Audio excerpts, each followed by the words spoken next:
Guys, I've been having a lot of comments kind of in down below videos that I see or that I put out where people are talking about the Switch and in particular talking about the game cartridges. I think a lot of people are talking about the game cartridges and the fact that they will make the Switch run better. Technically, there are a lot of misconceptions though about these game cards. And I'm going to kind of go over those real quick with you guys. So the biggest one I see is that the game cards are not going to hold enough space, for example, for, I don't know, Battlefield 1 or any of the big games. Well, I can tell you that's probably not the case because game cards can actually get larger than Blu-rays at this point. You can get 64 gig cards all day, no problem, and that's bigger than the standard Blu-ray that we see for the PS4 and the Xbox One. The way that these SD cards work, essentially, these game cards, whatever medium they're using, is going to be read much faster than the PS4 and the Xbox One. Now, I know the PS4 and the Xbox One, when you put a game in, it has to basically dump all of the stuff onto the hard drive. It installs the entire game to the hard drive. And that, to me, is the PS4 and the Xbox One's biggest problem. The PS4 and the Xbox One come stock with 5400 RPM hard drives. And as much as you want to say, put a solid state in there, you're good. Solid states are expensive. They're very expensive. And what I'm saying by that is, if you want a 500 gig solid state hard drive or a 1 terabyte solid state hard drive, because remember, these things install 50 gigs at a time. At this point, you want a terabyte just to survive if you want to buy so many games. It's going to cost a lot of money. It's not cheap. And I'm saying like a decent one, not one that's going to die in 3 months, a decent one. And I think that even if you had a 5400 RPM hard drive and then go to a solid state, games are still going to be programmed with that 5400 RPM hard drive in mind. It's not going to be programmed with these solid states in mind, so you will still get loading screens. You will still get loading bars because it has to go through that check like it would with a 5400 RPM hard drive. Yes, it will be faster. Obviously, the bar will load faster, but it still has to go through the procedure and the calls and everything for that. Whereas with the Switch, the baseline is going to be a solid state medium. It's going to be these game cards. So what that means for it is it's going to have very, very fast random read writes. So pulling data from this game card is going to be much faster than a 5400 RPM hard drive spinning up and then using its arm to seek all along the platter. That's going to take time. It takes much long. If you get a solid state and you put it in your computer, you take your 5400 RPM hard drive out, that solid state is going to move much faster. Startup times are quick.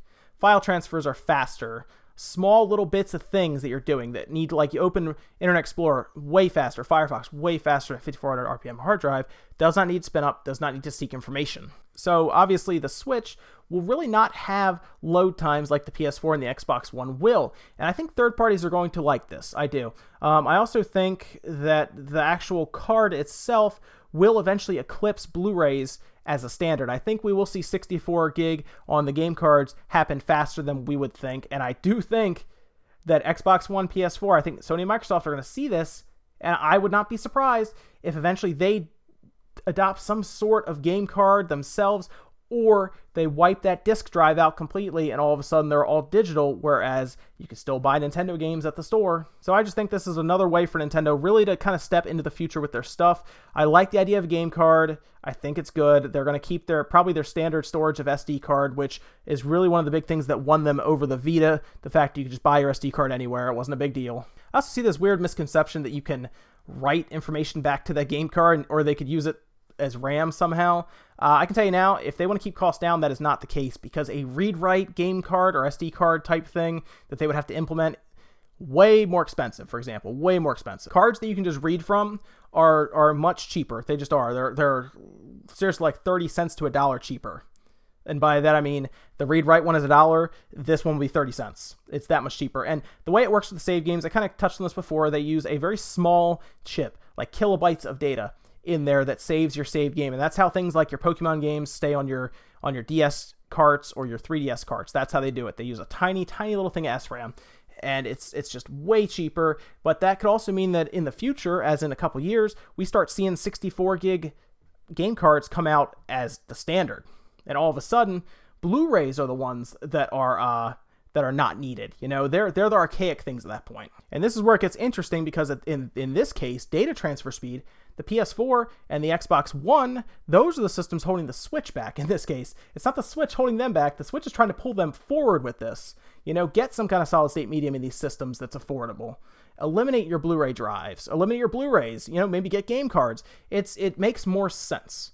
And honestly, if you think Blu-ray makes more sense, then you're in denial. I'm not really sure, because solid states are obviously the way of the future. Everyone who has a computer, a gaming computer, we use a solid state. We don't use 5400 RPM drives, 7200 RPM drives to load our games off of our $1,000 computers. That's just not how we do things. So Nintendo is making sense here. They could not use a Blu-ray drive in their system anyway. It's a portable system.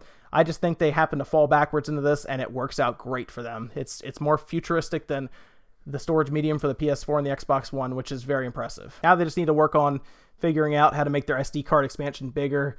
128 gigs, while that sounds like a lot in practice, it probably won't be with patches if you want to download a game, things like that. So I'm hoping we do see a way to get 256 on there. I understand external hard drives would not work out with the dock, because you're not going to take that with you and plug it in other places, like just the hard drive itself. So I get that. It's also worth mentioning that I'm sure there's a lot of tricks, because it's going to be like a solid state medium. There's a lot of tricks that developers will be able to use to minimize basically the load on the RAM, so they won't have to load everything into RAM if they don't need it. They could call to things like textures down the road if they want. They don't need to just load that completely into RAM, because that game card is going to be fast enough to where it can deliver information that they can lighten that RAM load. So if you need 5 gigs on the Xbox One, you may only need 2 or 3 on the Switch, just because it can leave stuff on the game card. So keep that in mind too. So guys, I hope you enjoyed this little insight. It's a little shorter than usual, but it was just about cartridges. There's not a lot to explain. We all know faster load times, more durable, just better overall, to be honest. So,